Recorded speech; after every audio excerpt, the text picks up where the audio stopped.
Hi guys, this is Bella again, your trusted real estate partner, and we're here at Hamana Homes. I'll be showing you their affordable triplex townhouse.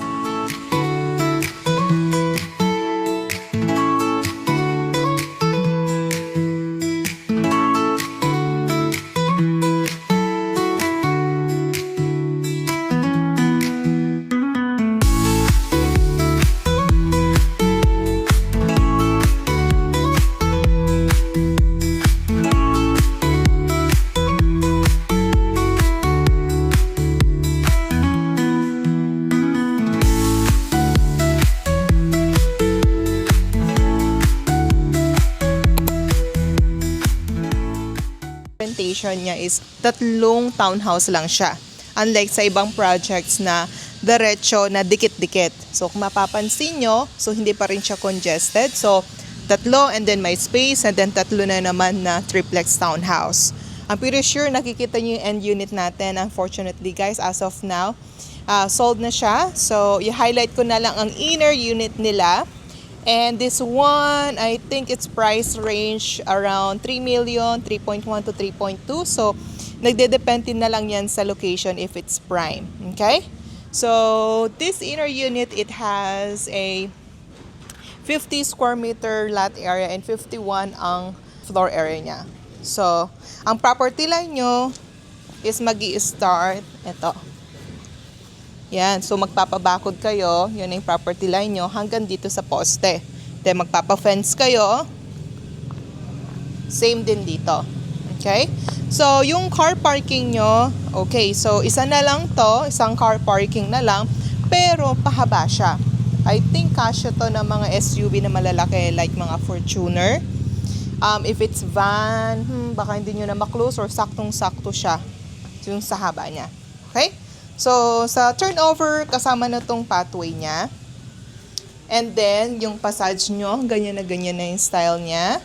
And may mga outdoor lights. By the way, complete finish ang mga turnover natin dito sa Hamana Homes. And meron siyang overlaying dito. Okay? So, tara, check natin siya sa loob.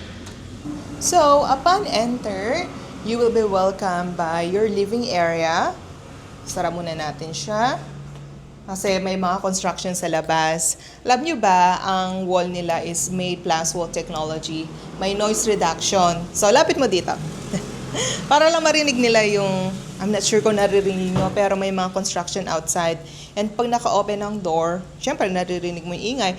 Pero pag naka-close, see, I'm not sure if you can hear that. Pero na-silent siya. Kasi before then, nung nag-shoot kami dito, ang lakas ng ulan. Paglabas namin, mulan pala. Kasi nakasara kami dito eh. So, hindi namin namalayan na malakas yung ulan. Tahimik siya dito sa loob. Okay, so let's continue.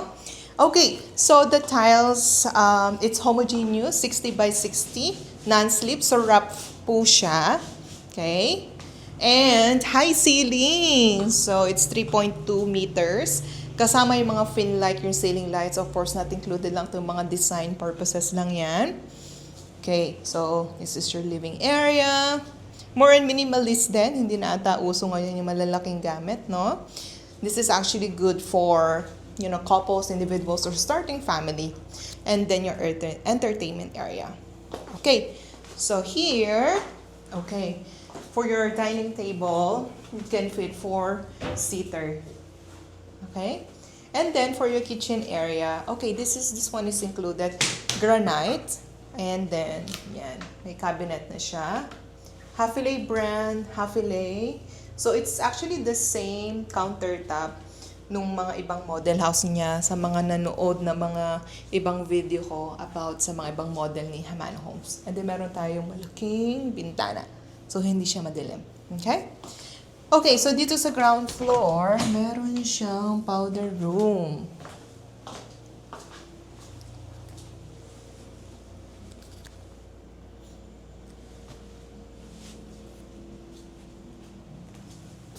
Now, let's check yung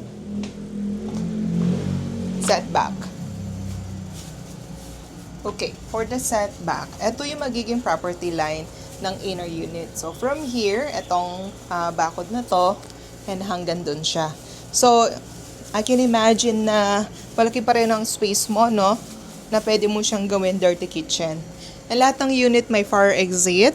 So, eto, you can place your washing machine. So, everything is included. May outlet na, ito, lagyan yun na lang ng gripo. Tapos, yung dalo yan ng tubig. So, washing machine. And then, your dirty kitchen here. See, still have enough space.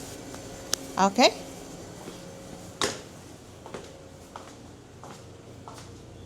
Ang cute lang ng setup, no? Perfect talaga to sa mga couples lang or starting family or isang anak. And ito na kasi yung pinakamura nila. Okay, so let's check upstairs. Before we go, meron siyang bintana dito. So, hindi pa rin madilim pagdating dito sa stairs. Okay, so tara. Okay, mauna daw yung cameraman natin.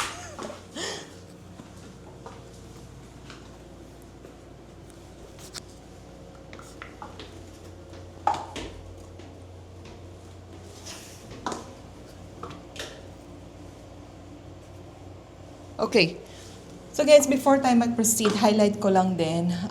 Same din to ng quality sa mga ibang model unit nila. Pero ang stairs is hindi stiff, malapad yung hakbangan niya. So safe for seniors and kids.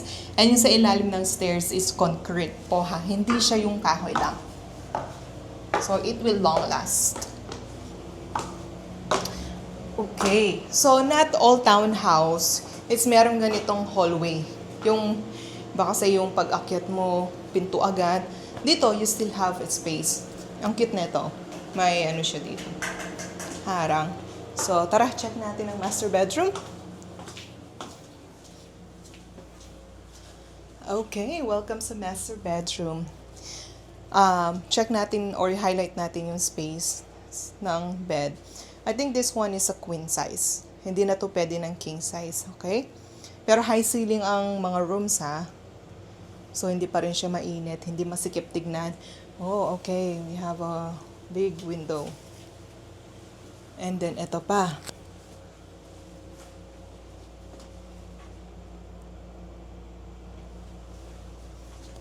So, second window. So, maaliwalas. And then, TV or, computer table. And then, your closet cabinet. So you still have enough space for your things. Okay? So tara, check naman natin yung... Okay, bago tayo pumunta sa dalawang room. Common toilet and bath. So everything na you can see is included. Naka-tiles na yan. May mga shower, gripo, Ativa, ang inodoro niya, lambalatory, yan.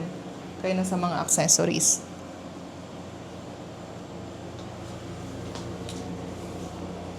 Okay, so let's see for the second bed. For the second bed, single bed and actually hindi to single bed parang mini single bed na medyo malaki sa single bed. And then may table pa kayo dito. May bintana siya dito. So isa lang yung bintana dito. And ito, may space for closet. Yan. It's a good space, no?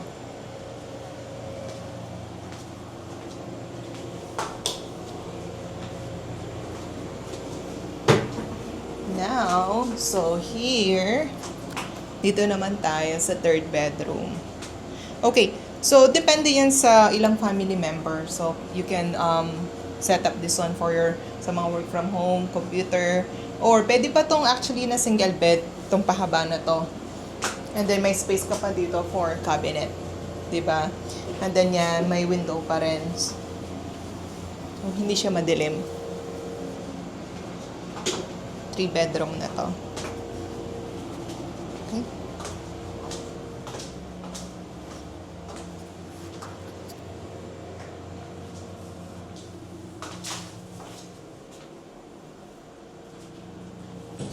Okay, so papunta tayo ngayon sa actual turnover ng kanaya natin. Pero itong mga dinadaanan natin, actually mga sold na to and mga turnover na to this year.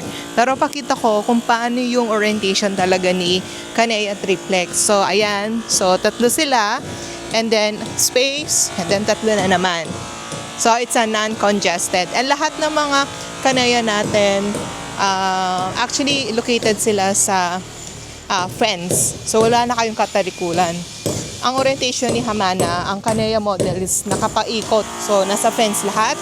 And then yung mga inner nila, yan. Ito, mga single attach, ongoing yan. And yung mga duplex.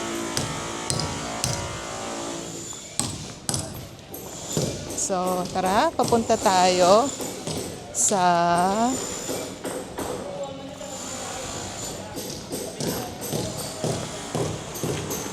pupuntahan natin yung open dito na malinis-linis para makita nyo yung actual turnover.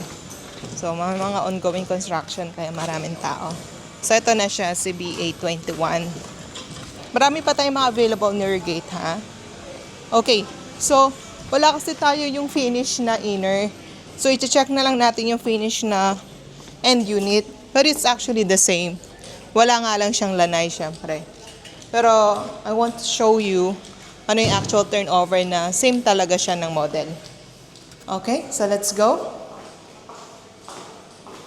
See? So, this will be the actual turnover. So, ayan yung tiles niya, homogeneous, 60 by 60. So, ang end kasi may lanay. Ang inner, wala na siyang lanay. Pero it's the same floor area, guys. Okay? Ang difference lang ng eto, syempre, may extra latch sa gilid. Ang inner is wala. Pero ganito siya. So, actual na to, high ceiling, kasama yan yung mga fin light. And then yung countertop. Ayan na. So, malaki pa rin ang space, for your entertainment.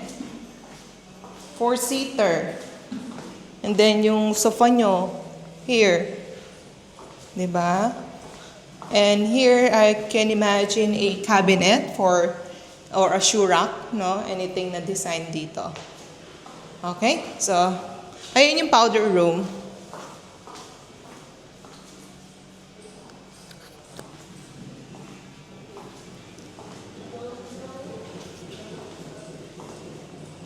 Okay, so tara, let's go upstairs. Check natin yung mga rooms.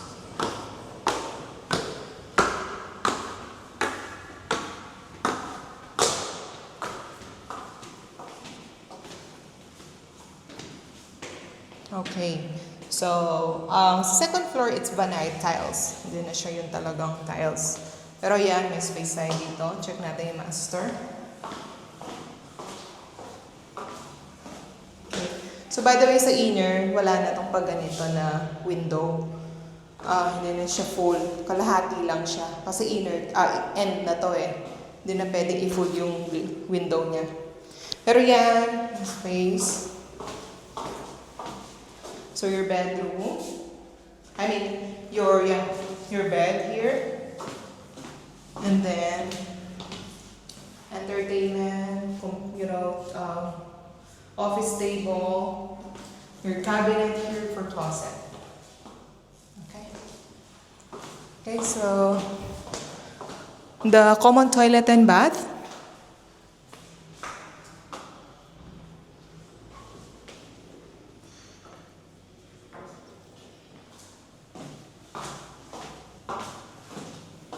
For the second bedroom. Ang ganda talaga dito sa Hamana, no? Makakatipid ka, no need for renovation dahil complete finish na exterior and interior. So, gamit at ikaw na lang talaga ang kulang.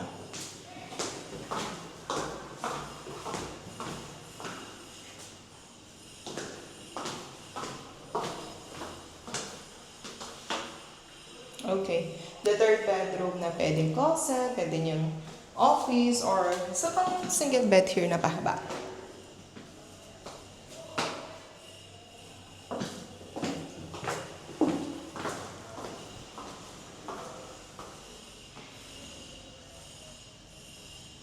Okay. So guys, i-check natin tong na turnover na and ginagawa yung fence and gate and carport. So pwede yan. So kung makikita nyo, high ceiling din yung carport niya. Check natin yung turnover neto. So inner unit to ni Kanea. Yun ko kuya, excuse po. O, diba? So marami lang siyang gamit. Pero as you can see yung space. Let's check. Ganito na yung kulay ng turnover niya, kuya? Pinadesign niya. Okay, so actual turnover is yung cream siya. So, pinadesign na ni owner to. Pero ayan na. Buti na may nakita tayong actual turnover ni owner. Diba? Ano pa rin? Spacious. Yan na yung turnover niya. Okay, so tingnan natin yung kitchen niya dito. Ongoing na siya. So, pinabakod na niya. So, magdo-double walling tayo dito. Of course, hindi naman natin pwedeng gamitin yung mga wall ni Hamana dito, no? Ayan, tapos high ceiling yung sa roofing niya. And, yan. Yan na yung dirty kitchen niya. Diba? May space talaga siya. Dito naman is your washing machine. And then yan. Kalahati na to. I think hindi na to pwedeng pataas dahil nga yung ventilation dun sa kabila.